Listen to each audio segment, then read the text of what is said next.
네. 바로 어떻게 하는지 한번 알려주면 안 돼요? 어떤 거요? 진단하다. 진단하다요? 진단하다가 한국에 가는 거지. DIAGNOS. 그거는요? 네.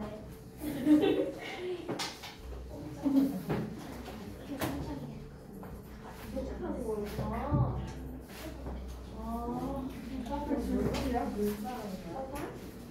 앞에 줄이 있으냐고. 이해가 쉽잖아요. 진단하다 그 다이아그노스 말하는 거예요? 네. 자, 일단은 저기 데일리부터 보겠습니다.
예문이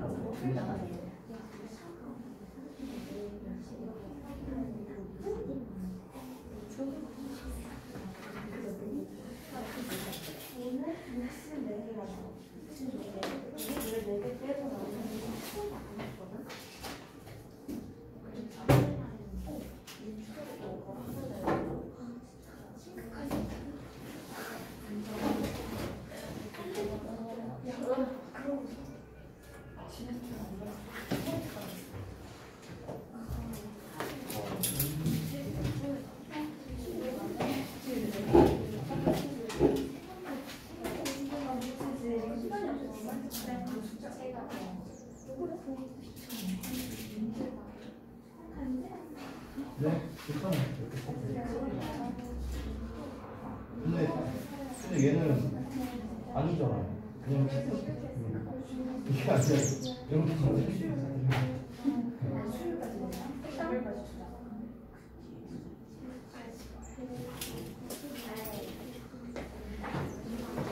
일단은 수업을 하기 전에 좀 앞서서 오늘 좀 양해의 말씀 드려야 될 것 같은데 제가 지금 좀 잘 참고 있긴 한데요. 몸 상태가 사실 많이 안 좋습니다. 지금 지금 이제 오늘이 목요일이죠. 네. 그래서 지금 월요일부터가 아니구나. 이제 일요일부터겠죠. 일요일에서 월요일 넘어가야 돼요. 그래서 그 일월화수목이라고 해야 되나? 아무튼 4일 동안 다 합쳐서 제가 한 4일 동안 한 10시간 정도 잤어요. 다 합쳐서. 네, 4일 동안. 아니 좀 바빠갖고 내신 대비 때문에. 그래갖고 이제 지금 정신이 해롱해롱한 것 같아요. 하루에 한 2시간 정도씩 잤거든요. 평균적으로 2-3시간. 네, 그래갖고 지금 이제 막 목도 좀 잠겨있고, 네, 아무튼 그래서 이래저래 컨디션이 좋지 않은 상태에서 지금 수업을 하게 돼갖고 여러분께 좀 죄송하다고 먼저 말씀을 드리고 시작을 할게요. 그래서 일단 최대한 그런 거가 드러나지 않게 최선을 다해서 할 테니까 여러분들 잘 따라와 주셨으면 좋겠습니다. 자, 일단은 데일리 테스트 먼저 볼게요. 우리 지난번에 했었던 이제 부정사 파트인데 크게 두 가지 파트로 했어요. 첫 번째는 부사에 관련된 거, 그 다음에 두 번째가 의미상의 주어에 관련된 거, 이렇게 두 가지로 나눠서 했습니다. 첫 번째, 이 부사로 쓰일 때 대충 5가지, 그러니까 목적, 감정의 원인, 판단의 근거, 결과, 형용사 또는 부사 수식 이렇게 5가지가 있는데 얘네들의 구분 방법들을 전부 다 이제 가르쳐 드렸었죠. 그래서 목적 같은 경우는 가장 일반적으로 쓰이는 녀석이다. 부사적 용법에서. 감정의 원인 같은 경우는 앞에 감정을 나타내는 형용사가 온다. 세 번째, 판단의 근거는 주로 뭐뭐이면 틀림없다라는 뜻의 must가 주로 앞에 온다. 네 번째, 결과 같은 경우는 이제 grow up to 동사원형, leave to 동사원형, wake up to 동사원형 이런 식으로 쓰일 때 주로 결과의 의미로 쓰인다. 다섯 번째, 형용사나 부사 수식은 당연히 앞에 형용사나 부사가 나와줘야겠죠. 이때 5번과 2번을 어떻게 구분하느냐? 2번 같은 경우는 앞에 감정을 나타내는 형용사가 온다는 점, 5번은 감정을 나타내는 게 아니라 그 이외의 형용사나 부사가 올 때 이 5번으로 해석이 된다. 이 정도로 구분할 수 있겠습니다. 자, 이어서 이제 의미상의 주어인데요. 아주 심플하게 말하면 의미상의 주어란 준동사의 주어를 말하는데 기본적으로 의미상 주어는 이제 앞에다가 써주겠죠. 당연히 주어니까. 그래서 투부정사는 총 3가지. for 목적격, of 목적격, 그냥 목적격 이렇게 3가지 버전으로 쓸 수가 있다. 그래서 보시면 전부 다 투부정사 앞에 이렇게 의미상의 주어가 나와 있는 거를 여러분께서 확인하실 수 있겠습니다. 쌤이 쓴 예시에서는요. 자, 바로 다음 넘어가서 이제 좀 연습 문제를 볼 건데요. 일단은 우리가 이 투부정사의 용법에 관련된 게 웬만하면 중등부에서 시험에서 거의 나오는 거의 한 99% 나온다고 생각하면 돼요. 굉장히 잘 나오는 유형 중 하나입니다. 그래서 우리가 구체적으로 왜 얘가 이런 역할을 하는지에 대한 이유까지 알면은 여러분이 이제 나중에 이제 시험을 볼 때 대처가 되겠죠. 여기 한번 해석해 보자면 You need to provide personal information to open your bank account. 자, 너는 제공할 필요가 있답니다. 그 개인 정보를요. 뭐뭐 하기 위해서 아무래도 적절하겠죠. 그래서 새로운 은행 계좌를 개설하기 위해서라는 어떤 문맥으로서 접근을 해야 된다. 해석으로서 접근을 한 거죠. 자, 그 다음에 자, 두 번째 여기서는 이 wake up to 부정사가 나왔으니까 바로 이 wake up이라는 게 바로 결정적인 단서가 되겠죠. 그래서 뭐뭐 해서 일어나서 뭐뭐 하다. 줄리아는 일어나서 알게 됐다는 거야. 그녀의 아버지가 이미 떠나셨다는 것을. 이런 식으로. 그래서 이제 뭐뭐해서 뭐뭐하다라는 결과의 의미가 된다라는 걸 알 수 있고요. 자, 세 번째는 My family is always happy to have you around. 여기에서 이제 happy라는 어떤 감정을 나타내는 형용사가 나왔죠. 그래서 감정의 원인을 나타내는 투부정사다. happy가 바로 결정적인 단서가 되겠습니다. 그래서 우리말로 해석할 때는 뭐뭐 해서 이렇게 해석하면 되겠죠. 그래서 내 가족은 항상 행복하답니다. 너가 곁에 있어서 이렇게 되는 거고요. 자, 마지막 6번은 Some of the furniture is too expensive to buy. 자, 앞에 expensive라는 형용사가 나왔는데 expensive는 어떤 감정을 나타내는 건 아니잖아요. 그렇기 때문에 그냥 일반적인 형용사를 수식하는 녀석이다 라고 볼 수 있겠고, 또 하나 우리가 또 배운 걸로 보자면 일명 투투죠. 투투. 그쵸? 이 투투에서 이 투부정사 자체가 뭐뭐 하기에 라는 녀석이다 라는 설명도 했었습니다. 그래서 몇몇 가구는 사기에 너무 비싸다 이렇게 된 거죠. 됐나요? 자, 그래서 데일리는 간단하게 이 정도에서 마무리를 하겠습니다. 종합 테스트를 한번 볼까 좀 고민을 괜찮아요. 하고 있는데요. 왜 그 고민을 했냐면요. 전에 살짝 말했지만 여러분의 데일리 결과가 그다지 좋지가 않습니다. 그래서 그래요. 그래서 다음 주나 아니면은 다다음 주쯤에 제가 미리 공지 안 하고요. 네? 불시에 테스트를 좀 보려고 합니다. 불시에. 그래서 어떻게 할 거냐면은 학교 시험처럼 문제를 내서요. 학교 시험처럼 100점을 다 넣어서요. 그래서 점수를 다 기입하고 여러분 부모님께 매일매일 그 가는 문자 있죠? 결과 문자. 거기에다가 첨부해서 전송을 할까 지금 생각을 하고 있습니다. 그날 테스트 보고 그 테스트에 대한 이제 피드백을 하겠죠. 그게 더 좋은가 보네요. 그래요? 숙제가 숙제는 오답노트죠. 그 테스트에 대한 오답노트. 아 그거 하는 방법은 어렵지 않아요. 제가 알려줄게요. 그러니까 시험을 이제 잘 보시는 분들은 당연히 이제 오답노트를 쓸 게 적으니까 숙제가 적겠죠. 많이 틀리신 분들은 무지하게 써야겠죠. 오답노트를. 네, 뭐 그렇습니다.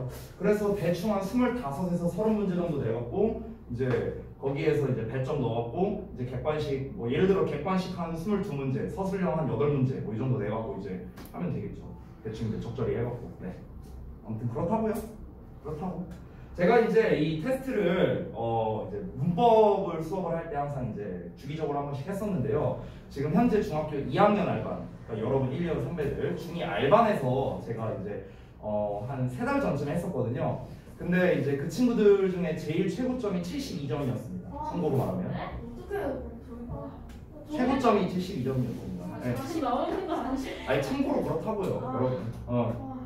잘할 수 있어요. 화이팅! 아니 자. 어떻게 그럼 범인은 전범이에요? 그거는 안 알려줍니다. 100% 전범인데 나오는 거 아니에요? 100% 제일 앞단원 붙은데 아니 뭐 문제 유형은 되게 단순하게 낼 거예요. 똑바로 앉으세요. 엎어지지 말고 기대지 말고. 문제 유형은 다 결국 그거예요. 보기문 주고 어법상 어색한 것을 골라라. 그겁니다. 근데 이제 그걸 모두 골라라로 되겠지. 모두 골라라. 일단 하나라고 해. 네, 예전에 그 문제 한번 냈을 때 내가 정답을 1, 2, 3, 4, 5로 했었는데 맞춘 애가 한 명밖에 없더라고. 정답을 1, 2, 3, 4, 5로 한 적이 있었거든요. 틀린 걸 모두 골라라 했어요. 설마 1, 2, 3, 4, 5겠어? 이러면서 애들이 하나씩 빼먹었더라고요. 다 맞으면 이상해요. 다 맞으면 뭐라고요? 다 이게 다 뭔가 맞는 것 같으면 다 찍으면 뭐랄까 찝찝해요. 맞아. 맞아요. 되게 찝찝해요. 그래서 이제 저의 그 의도에 낚인 거죠. 자, 기초 시험 같은 데서 그렇게 나와요? 1, 2, 3, 4, 5. 한 번 봤어요, 저는. 한 번. 한 번 봤어요. 중학교 때. 고등학교에서는 그렇게 절대 안 되고 중등부 시험에서 한 번 봤습니다. 지금까지 강좌 생활하면서. 거의 안 나오죠. 보통은 이제 약간 국룰이 있잖아요, 국룰. 모두 고르시려면은 2개 내지 3개가 국룰이에요, 원래는. 자, 그러면 우리 다음에 지금 어디 할 차례죠? 우리 지난번에 분사 파트 했던 것 같은데, 분사 파트 어디까지 했었는지 좀 알려주세요. 1-2까지 했어요. 일, 그러니까 4번까지. 4번. 현대분사 대 과거분사까지. 큰 사고였다. 큰 4번? 큰 4번이 혹시 어떤 거예요? 현대분사 대 현대분사랑 과거. 현재분사랑 과거분사 비교하는 거?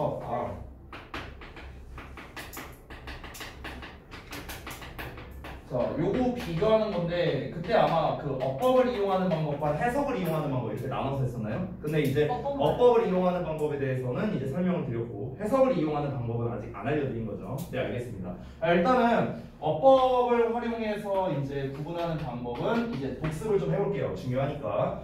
일단은 얘를 활용할 수 있는 경우는 크게 2가지다라고 했는데 첫 번째는 이 분사가 뒤에서 앞으로 명사를 꾸며주는 경우와 그다음에 두 번째는 분사 구문일 때 이 2가지 경우에만 활용이 된다. 이걸 활용할 때는요. 근데 다행스러운 거는 이 2가지가 가장 시험에 많이 나온다. 뭐 이런 얘기도 했었죠. 자, 그래서 그때 말씀드렸던 게 능동형, 즉 현재분사 뒤에는 목적어가 오지만 과거분사, 수동형 뒤에는 목적어가 나오지 않는다라는 얘기를 했어요. 그 이유가 뭐였습니까?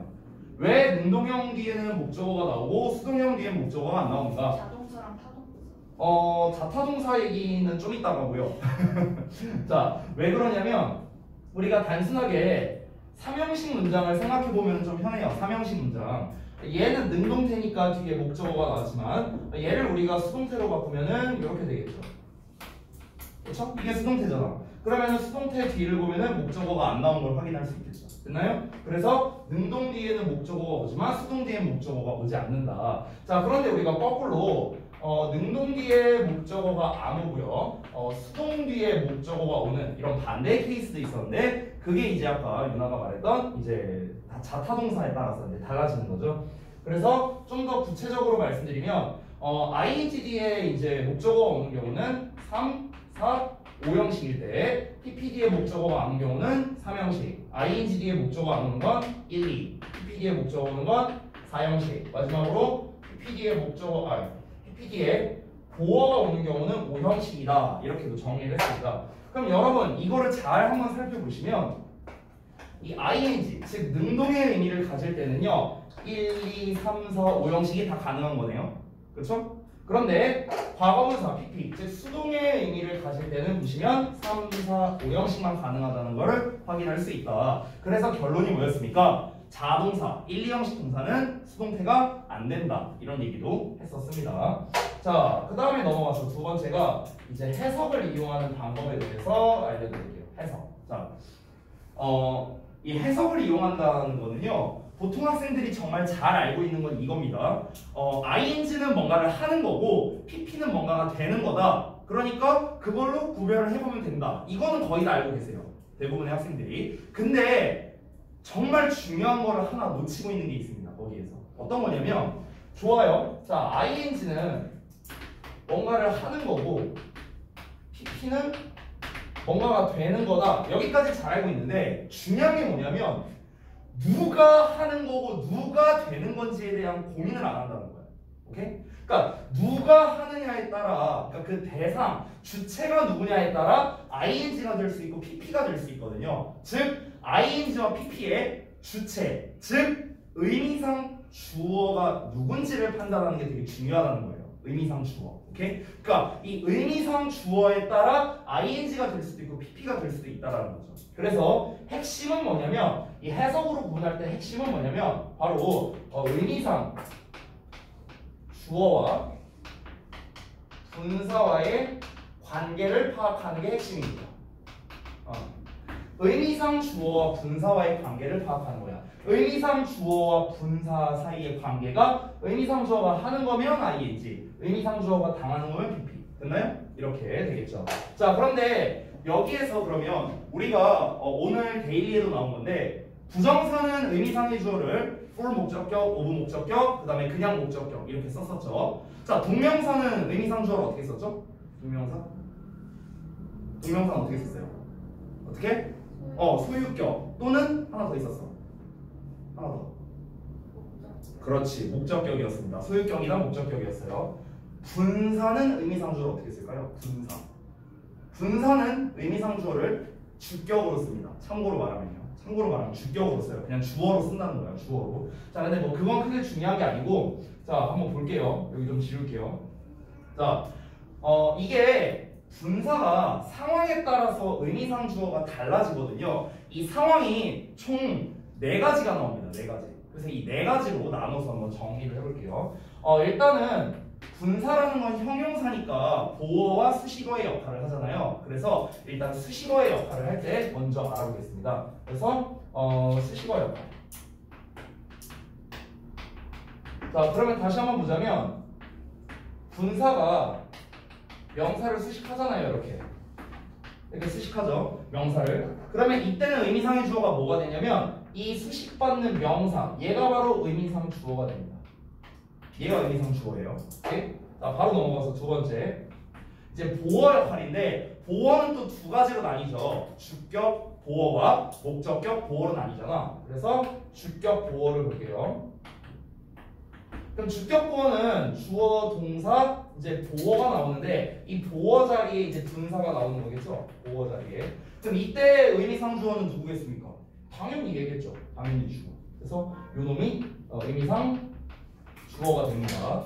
자, 그 다음에 세 번째 목적격 보어. 자, 목적격 보어는 5형식 구조잖아요. 주어, 동사, 목적어, 목적격 보어. 요 목적격 보어 자리에 분사가 오는 거죠. 자, 요 놈의 의미상 주어는 누구겠어요? 당연히 목적어죠. 그렇죠? 그래서 요 놈이 의미상 주어고요. 자, 마지막 4번째 케이스. 4번째는 분사 구문입니다. 자, 분사 구문은 우리가 아직 배우지는 않았지만 좀 미리 써보자면요. 분사 구문은 이게 또 상황이 2개로 갈리는데 2가지 중에 한 가지는 거의 안 나오는 케이스니까 하나만 그냥 말씀을 드릴게요. 분사 구문이 보통 이제 어떤 식으로 많이 나오냐면 이렇게 콤마 찍고 나오는 경우가 많아요. 그러니까 문장 맨 앞에 쓸 수도 있고 문장 맨 뒤에 쓸 수도 있는데요. 문장 맨 앞에 쓴다면은 그냥 편의상 ing로 쓸게요, 쌤이. ing 어쩌고저쩌고 콤마 주어 동사 이런 식으로 나오거나 아니면 거꾸로 주어 동사가 먼저 나오고 콤마 찍고 미안하다. ing가 아니라 분사라고 쓸게요. 분사. 분사. 뭐 이런 식으로 나오거든요. 분사 구문은요. 자, 그러면은 이 분사 구문의 의미상주어는 누구냐? 문장의 주어와 똑같습니다. 바로 요 놈이에요. 요 놈이 바로 의미상주어가 되겠습니다. 됐나요? 이렇게 네 가지의 경우가 나옵니다. 근데 이 네 가지를 여러분이 뭐 따로따로 외우거나 할 필요는 없어요. 사실은요. 왜냐면 오늘 우리가 분사 구문을 어차피 배울 건데 얘부터 먼저 말씀을 드리면 지금 이 분사의 의미상주어를 따로 안 썼잖아요. 앞에다가 쌤이. 그럼 분사의 의미상주어가 없다는 거는 당연히 문장주어랑 똑같다라고 우리가 생각을 할 수 있겠죠. 그러니까 문장주어가 의미상주어다 이렇게 볼 수 있는 거고 얘네들은 오히려 여러분이 더 잘 알 거라고 생각합니다. 당연히 얘가 주어가 되겠고 목적격 보호의 주어는 당연히 목적어가 되겠고 얘 같은 경우는 꾸밈 받는 애가 바로 주어의 역할을 해준다. 요 정도만 여러분이 기억해 주시면 되겠습니다. 자, 그러면 다시 한번 볼게요. 의미상주어가 각각 누군지 다 표시를 해봤는데 자, 그럼 여기서 중요한 게 뭐다? 이 의미상주어와 이 분사 간의 관계가 중요하다고 했어요. 그래서 얘가 하는 거냐 되는 거냐에 따라 이게 결정되는 거야. 또는 얘가 하는 거면 ing, 얘가 되는 거면 pp. 얘가 하는 거면 ing, 얘가 되는 거면 pp. 마찬가지로 얘가 하는 거면 ing, 얘가 되는 거면 pp. 됐어요? 이런 식으로 우리가 구별을 할 수 있다라는 겁니다. 자, 그러면 결론을 내려볼게요. 선생님, 그러면 우리가 이 현재분사와 과거분사를 비교할 때 어법을 활용하는 방법과 해석을 활용하는 방법 두 가지를 알아봤는데 그러면 어떤 걸로 해야 돼요? 라고 물어본다면요. 제가 답을 드릴게요. 둘 다 써야 됩니다. 둘 다. 한 가지 방법만으로는 한계가 있어요. 왜냐면 이게 둘 다 장단점이 있어요. 장단점. 자, 얘는 그때 장단점을 쌤이 말해줬었는데 장점은 뭡니까? 빨리 풀 수 있다는 거예요. 문제를요. 전에 말했다시피 5초 안에 풀 수 있습니다. 5초 안에. 빨리 풀 수 있는데요. 단점은 뭐냐면 우리가 이 동사가 여기에 쓰여있는 ing나 pp가 몇 형식 동사인지를 알아야 된다는 거야. 그렇죠? 근데 그거를 아는 게 굉장히 어렵겠죠. 예를 들어 make라는 한 단어만 본다 하더라도요. make가 1, 2, 3, 4, 5형식으로 다 쓰여요. make 한 단어만 놓고 보더라도. 그러니까 우리가 그 모든 동사에 이게 다 몇 형식 동사냐 이걸 다 외우고 있을 수가 없잖아요. 이건 저도 마찬가지고요. 그렇죠? 이런 문제가 있고 그 다음에 이 두 가지 상황에서만 써먹을 수 있다는 점. 이게 또 단점이 되는 거죠.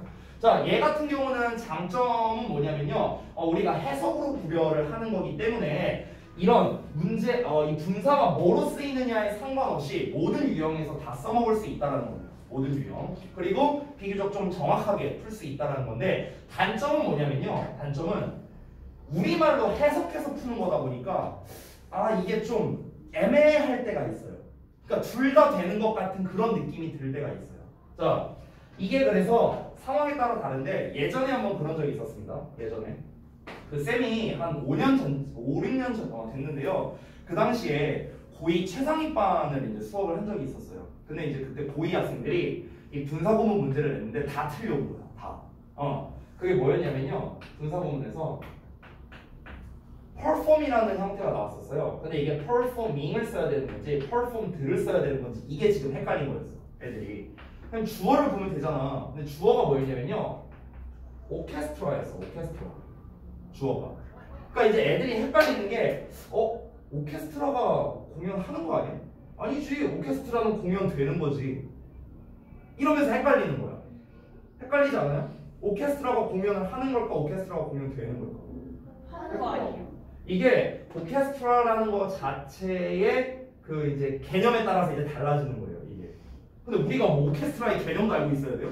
그러니까 오케스트라가 만약에 어떤 그 음악단 자체를 말하는 거라면은 당연히 이제 공연하는 거가 맞겠죠. 근데 오케스트라라는 것 자체가 예를 들어 어떤 음악의 한 종류를 말한다면은 그럼 퍼포먼트가 되는 거고. 됐어요? 그러니까 이게 아니 우리가 이런 단어의 정의까지 어떻게 알아? 그렇잖아. 그냥 오케스트라만 딱 떠오르는 그 이미지가 있잖아. 이미지. 뭔가 이렇게 장황하게 팍 이렇게 있고 그 이미지만 떠오르지? 이 오케스트라가 음악단인지 아니면 음악의 종류인지 우리가 그것까지 어떻게 하냐고.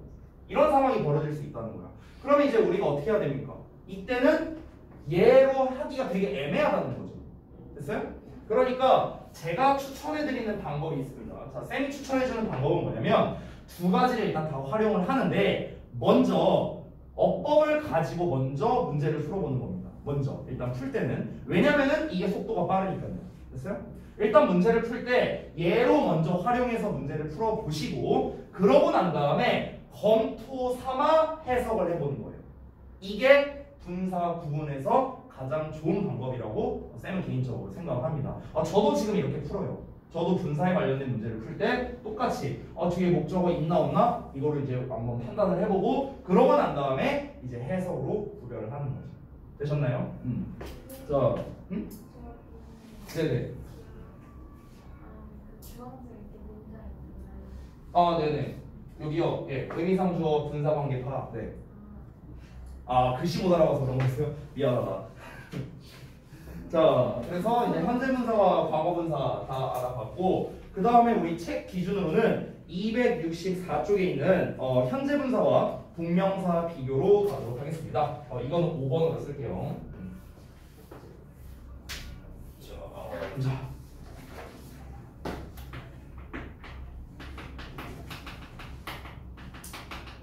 요 녀석은요 보통 3학년 1학기나 2학년 2학기 이때 나오는 녀석인데요. 사실 현재 분사와 동명사를 비교하는 건 고등부에서는 안 나옵니다. 왜냐면은 너무 쉬워요.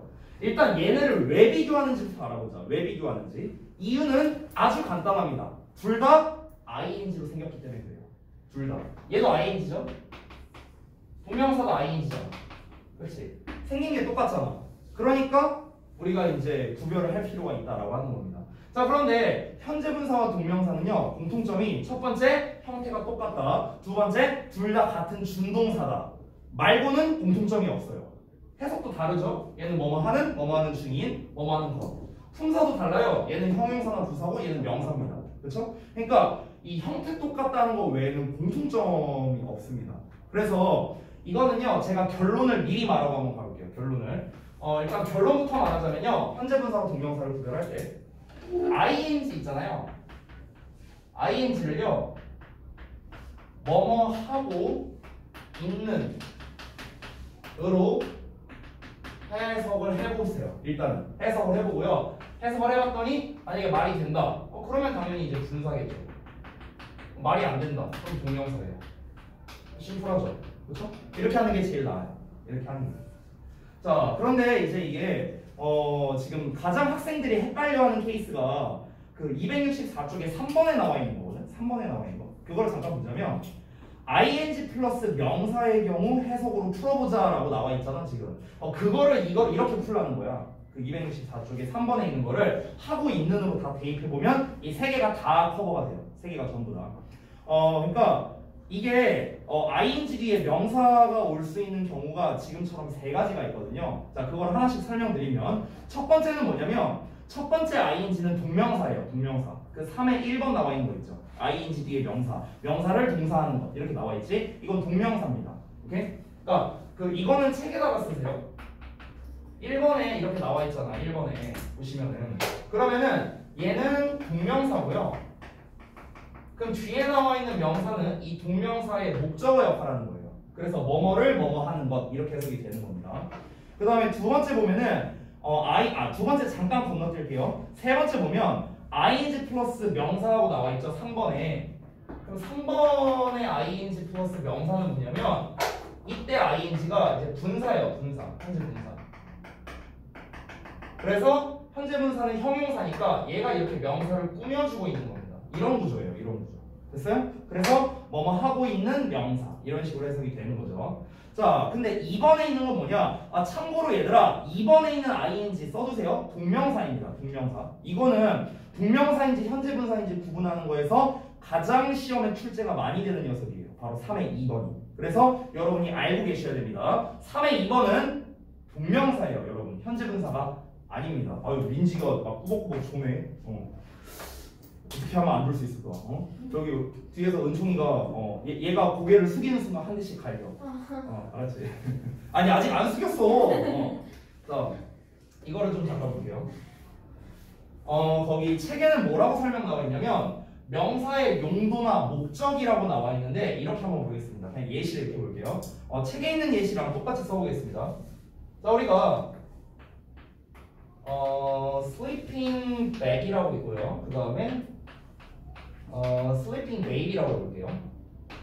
그럼 둘 다 똑같은 sleeping인데 얘를 이제 어떻게 보면 되냐면 아까 쌤이 말했다시피 뭐뭐 하고 있는 걸 해석을 해봐. 그래서 말 되면 분사고 말 안 되면 동명사거든. 그럼 봐봐.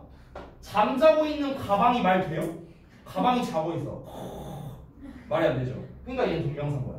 됐어? 잠자고 있는 아기는 말이 되죠. 그러니까 얘는 현재 분사가 되는 겁니다. 그럼 이제 위에 있는 이 동명사는 해석을 어떻게 해야 되느냐? 이때는 해석이 어떻게 되냐? 뭐뭐 하기 위한이라는 뜻이에요. 뭐뭐 하기 위한. 해석이 이렇게 돼요. 뭐뭐 하는 것이 아니라. 그러면 슬리핑백을 해석해보면 잠자기 위한 가방이라는 뜻이 되죠. 그렇죠? 그래서 이게 무슨 뜻이냐? 침낭이라는 뜻이죠. 침낭. 됐어요? 잠자기 위한 어떤 백을 말하는 겁니다. 우리가 일상생활에서도 되게 많이 보는 건데요. 예를 들어서 이제 오늘 수업 끝나고 이제 저기 민지가 좀 스트레스 받아갖고 이제 뭐 담배 한 대 피러 가려고 하는데 그러면 이제 저기 보면 이제 흡연실 있죠, 흡연실. 네, 그 흡연실이 뭐라고 나와 있냐면요. 스모킹 에어리어라고 나와 있어요. 스모킹 에어리어. 그럼 여기서의 스모킹이 뭡니까? 동명사예요, 동명사. 왜냐면은 얘는 구역이란 뜻이잖아, 그렇죠?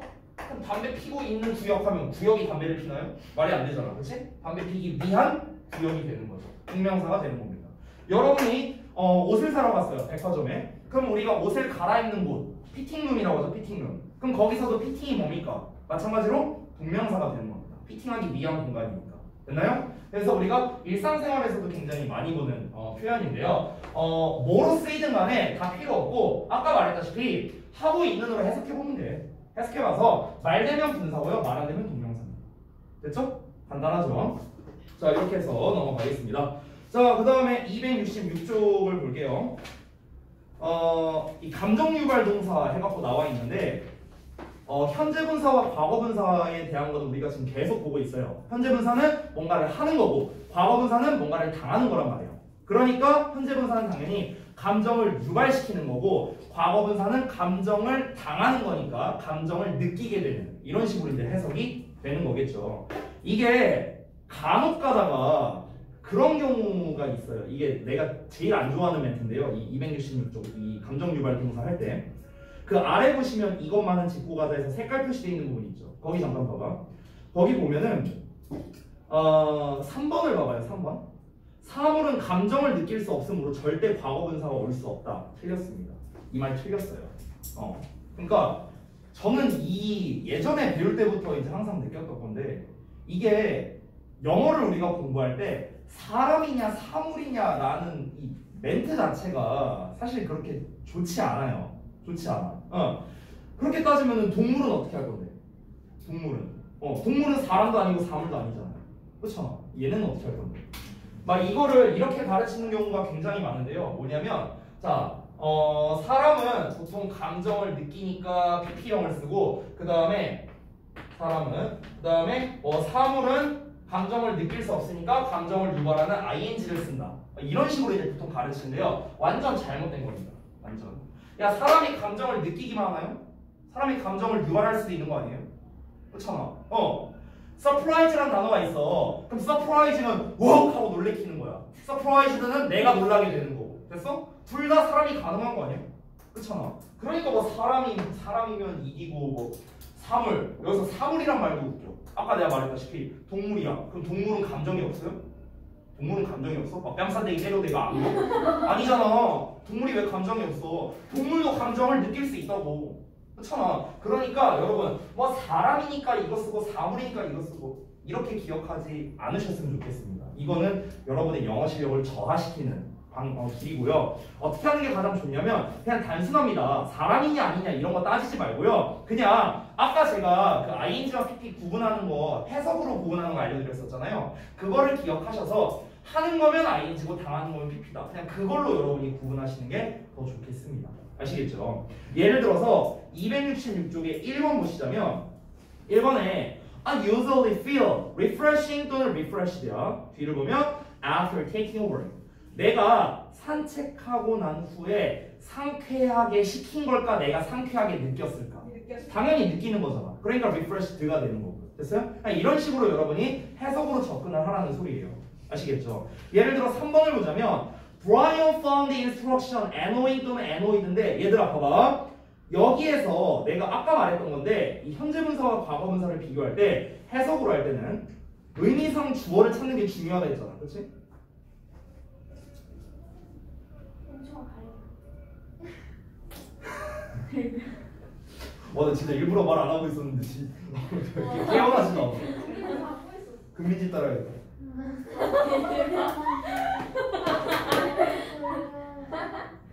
안 졸리게 해줄까 내가? 일어나서. 자, 다시 돌아와서 거기 어쨌든 3번 봐봐. 그래서 다시 한번 보시면 의미상의 주어가 아까 중요하다 했잖아. 지금 3번에 이 annoying과 annoyed 나왔는데 얘네의 의미상 주어가 누구야? 맞습니다. instruction이에요. instruction. 브라이언이라고 하려고 했으면 금민지 만들려고 했어요. 자, 그러니까 왜냐면 지금 이게 O형식 구조예요. O형식 구조. 브라이언 주어, found 동사, instruction 목적어, annoyed 또는 annoyed가 목적격 보어입니다. 됐어? 그러면 여러분 브라이언이 짜증을 내냐 짜증이 났냐 이게 아니야. 이게 아니라 instruction이 짜증을 내느냐 짜증이 났냐 이렇게 가야 되는 거야. 알았어? 의미상 주어를 그래서 잘 찾아야 된다는 거야. instruction이 무슨 뜻이에요? 어떤 설명서, 지침 이런 거잖아요. 그렇죠? 야, 그럼 설명서가 짜증을 나게 하겠냐 아니면 짜증을 받겠냐 얘가? 짜증 나게 하겠지. 막 설명서 얘가 빡쳐 막 이러겠어 얘가? 아니잖아. 그러니까 annoying, ing가 된다는 거야. 됐어? 그러니까 이런 식으로 제가 말씀드렸다시피 의미상의 주어를 찾아서 얘가 하는 거냐 당하는 거냐 이거를 살펴봐라 라고 말씀을 드린 겁니다. 되셨죠? 자, 그러고 이제 분사 구문인데 분사 구문 할 시간이 없을 것 같아요. 너무 많이 할 수가 없거든요. 좀 일찍 끝내주죠. 지난번에 너무 늦게 끝나고 지원쌤한테 미안하더라고.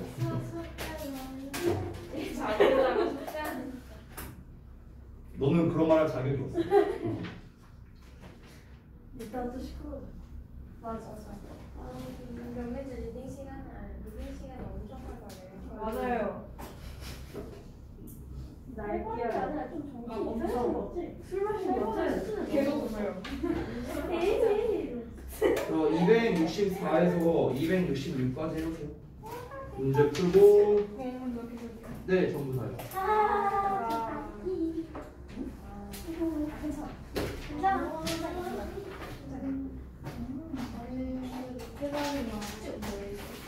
이거 책 오늘가도 늦게 자서 못하고 문제야? 늦게 안 왔어요. 진짜로? 맞아요.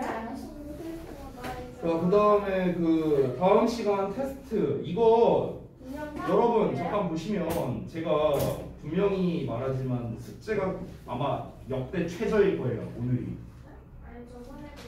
목요일 기준으로요. 목요일 기준으로요. 그래서 여러분 여기 다음 시간에 여기다 써놓을 겁니다. 다음 시간에 테스트 B2 하면은 뒤져요 저한테. B2 이하요? B2합니다. B 포함이에요. 네? 2하잖아 2하. 이만 안 돼요. B뿔은 아니죠. 저는 시플 이하고 해주면 안 돼요. 그러면은 네가 안 받을 것처럼 얘기한다. 오늘도 C풀 받아놓고. 저는 시플 아니에요. 진짜 시플이요. 자 그러면은 일단 테스트는 어디를 볼 거냐면 222쪽에 있는 내용만 볼 거예요. 아 그래요? 투부정사의 반응 표현. 오. 딱 거기만 나오는 거 맞죠? 네. 네. 난이도가 다를 뿐이죠. 여기 여기잖아. 미안해. 미안하고. 그 in order to so as to so that 얘는 낼 거 없습니다. 아하. 그래서 2, 3, 4번에 있는 걸로 낼 거거든요. 2, 3, 4번. 4번도 낼 거 없어요. 2, 3번만 낼 거예요. 2, 3번. 2, 3? 네. 이거는 근데 그 2, 3번을 우리가 꽤 길게 했습니다, 여러분. 기억나는지 모르겠지만 to to enough to였고 seem to seem that이었어요. 이거 다 문장 전환에 관련된 거죠. 네. 다 알려줬습니다, 이 정도면. 그래서 여기다 써놓을 거예요, 지금. 이하는 재시험 볼 거고요. 플러스 깜지도 쓸 거고요. 그리고 오답 노트도 쓰게 할 겁니다. 대박이네. B 이하예요. 이거 삐뿌리야 돼. 네, 삐풀 이상이죠. 야, 한 페이지밖에 안 되고 다 알려줬고 숙제도 적어. 얼마나 봐줘야 돼요?